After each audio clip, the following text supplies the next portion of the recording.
Assalamualaikum warahmatullahi wabarakatuh. Alhamdulillah, alhamdulillahirabbil alamin. Wassalatu wassalamu ala asyrafil anbiya'i wal mursalin wa ala alihi wa ashabihi ajma'in, amma ba'du.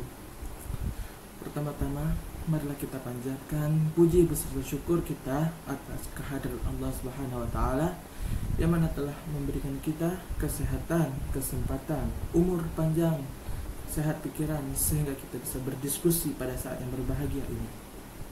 Salawat beriringan salam tidak lupa pula kita sajikan kepada kepangkuan Nabi Allah, Nabi besar Nabi Muhammad SAW yang mana telah membawa kita dari alam jahiliyah ke alam Islamiyah, dari alam kebodohan ke alam yang penuh ilmu pengetahuan yang insyaallah seperti kita rasakan pada saat ini. Tanpa memperpanjang mukadimah, maka langsung masuk ke judul presentasi saya yang berjudul Metode Memahami Islam.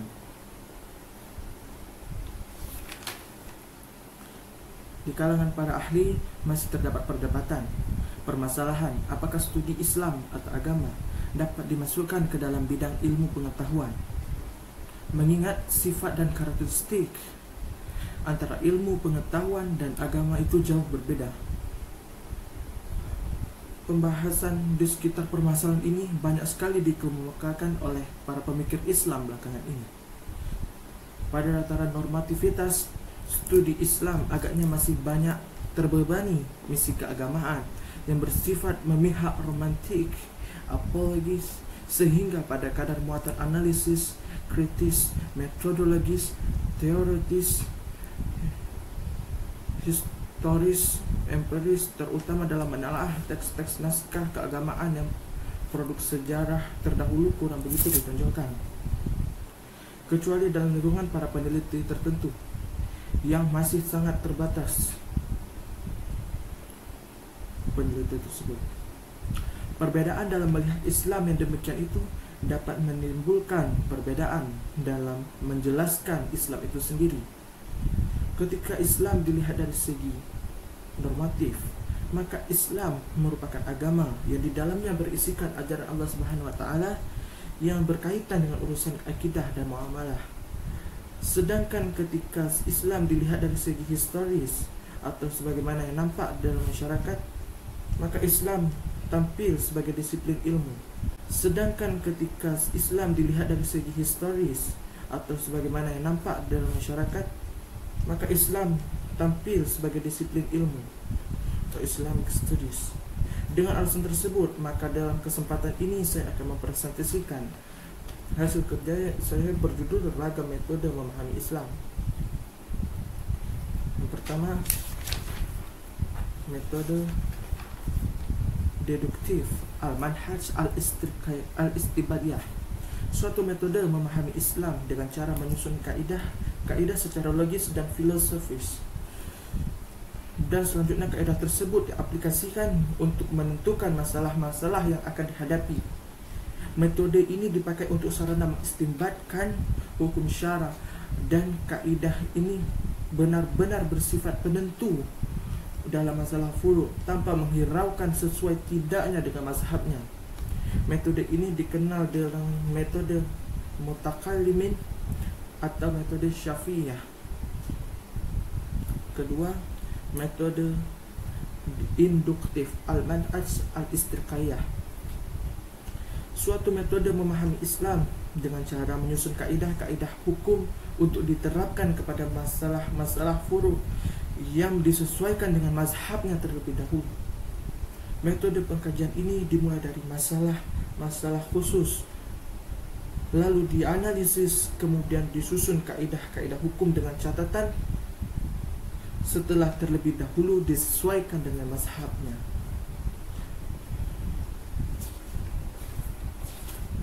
Metode yang ketiga, metode diakronis, yaitu metode untuk mempelajari Islam menurut aspek sejarah.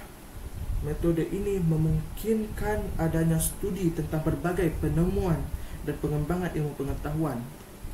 Untuk lebih lanjut, umat Islam mampu menelaah kejadian sejarah dan mengetahui lahirnya tiap komponen bagian, sistem, dan suprasistem ajaran Islam. Metode ini disebut juga dengan metode sosiohistoris, yakni suatu metode pemahaman terhadap suatu kepercayaan, sejarah, atau kejadian dengan melihatnya sebagai suatu kenyataan yang mempunyai kesatuan yang mutlak dengan waktu, tempat, kebudayaan, sejarah, dan kejadian itu muncul. Metode yang keempat yaitu metode sinkronis atau analitis. Suatu metode dan pengembangan ilmu pengetahuan. Untuk lebih lanjut, umat Islam mampu menelaah kejadian sejarah dan mengetahui lahirnya tiap komponen, bagian, sistem, dan suprasistem ajaran Islam. Metode ini disebut juga dengan metode sosiohistoris, yakni suatu metode pemahaman terhadap suatu kepercayaan, sejarah, atau kejadian dengan melihatnya sebagai suatu kenyataan yang mempunyai kesatuan yang mutlak dengan waktu, tempat, kebudayaan, sejarah, dan kejadian itu muncul. Metode yang keempat yaitu metode sinkronis atau analitis. Suatu metode mempelajari Islam yang memberikan kemampuan analitis, teoritis yang sangat berguna bagi perkembangan keimanan, mental, intelektual umat Islam. Metode ini tidak hanya mengutamakan segi aplikatif praktis, akan tetapi juga telah teoritis. Metode ini menggunakan asumsi dasar sebagai berikut: Islam adalah agama wahyu ilahi yang berlainan dengan kebudayaan sebagai hasil dari cipta rasa manusia. B. Islam adalah yang sempurna di atas segala-galanya. C. Wajib bagi umat Islam untuk mengajak orang lain ke jalan Allah dengan jalan yang hikmah dan penuh kebijaksanaan. D. Wajib bagi umat Islam untuk mengajak kepada amar ma'ruf nahi munkar. E. Wajib bagi umat Islam untuk menyampaikan risalah kepada orang. Wajib bagi umat Islam untuk memperdalam sejarah ajaran Islam. Yang kelima, metode empiris tajribiyah.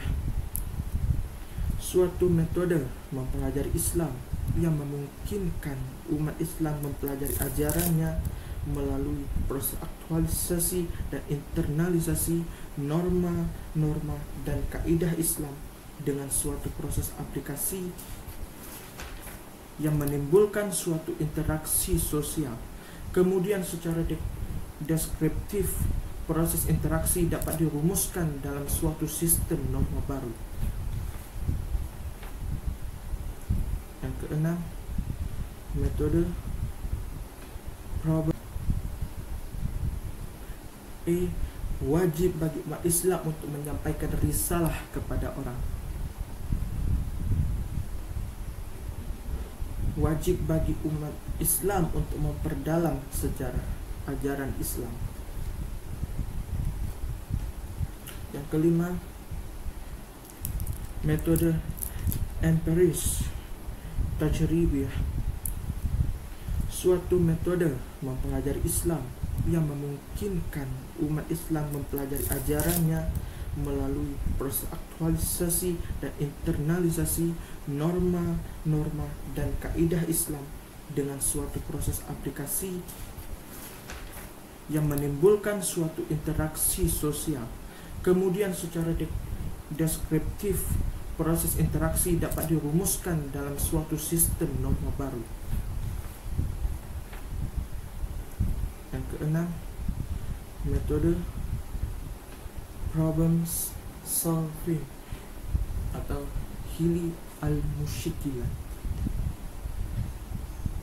Metode ini mempelajari Islam yang mengajak kepada pemeluknya untuk berlatih menghadapi berbagai masalah dari suatu cabang ilmu pengetahuan dengan solusinya. Metode ini merupakan penguasaan keterampilan daripada perkembangan pemikiran umat Islam. Mungkin hanya terbatas pada kerangka yang sudah tetap dan akhirnya bersifat mekanis. Metode problem solving dan metode empiris menggunakan asumsi dasar sebagai berikut. A. Norma, ketentuan, kebajikan dan kemungkaran selalu ada dan diterangkan dalam Islam. B. Ajaran Islam merupakan jalan menuju kepada ridha Allah Subhanahu wa taala. C. Ajaran Islam merupakan risalah atau pedoman hidup di dunia dan di akhirat. D. Ajaran Islam sebagai sumber ilmu dan pengetahuan.